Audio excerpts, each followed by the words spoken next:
সম্মানিত দর্শক ও শ্রোতা মণ্ডলী, আপনাদের সবাইকে আন্তরিক প্রীতি ও শুভেচ্ছা জানাচ্ছি। শুভ দিন। আজ মঙ্গলবার 24 জুন 2025 খ্রিস্টাব্দ। আজ মণ্ডলীতে আমরা পালন করছি দীক্ষাগুরু সাধু জোহনের জন্মোৎসব মহাপর্ব। আজকে আমাদের জন্য ঐশবাণী সাধু লুক রচিত মঙ্গল সমাচার, 1 অধ্যায় 57 থেকে 66 পদ পাঠ করছি আমি এঞ্জেল মুর্মু। পাঠের শিরোনাম দীক্ষাগুরু জোহনের জন্ম কাহিনী। প্রসবের সময় এলে এলিজাবেথ এক পুত্র সন্তানের জন্ম দিলেন।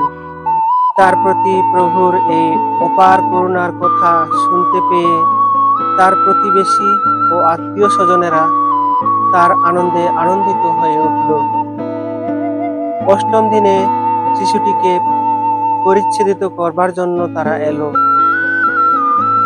শিশুটির পিতার নাম জাকারিয়া বলে তারা তাকে এই নামটি দিতে যাচ্ছিল, কিন্তু তার মা বলে উঠলেন, না, ওর নাম হবে যোহন।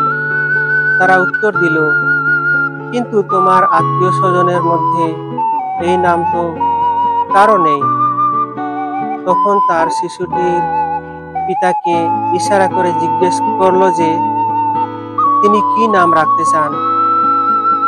একটা লিপি ফলক চেয়ে নিয়ে তিনি তাতে লিখলেন, ওর নাম যোহন। এতে সকলে আশ্চর্য হলো, আর সঙ্গে সঙ্গে জাকারিয়ার মুখে কথা ফুটল, আর তার জীবের জড়তাও ঘুচে গেল।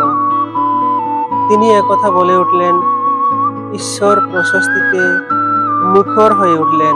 প্রতিবেশীরা সকলে কেমন যেন ভয় পেয়ে গেল এবং এইসব কথা জুদেয়ার পার্বত্য অঞ্চলের সর্বত্রই লোকের মুখে মুখে ফিরতে লাগলো।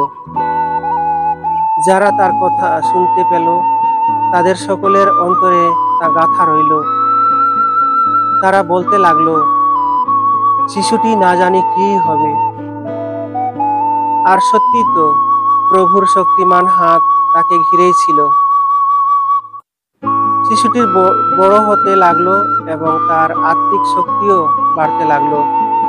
যতদিন না ইসরায়েল জাতির মানুষের কাছে তার প্রকৃত পরিচয় প্রকাশ পেয়েছিল, ততদিন সে মরুপ্রান্তরে দিন কাটিয়েছিল।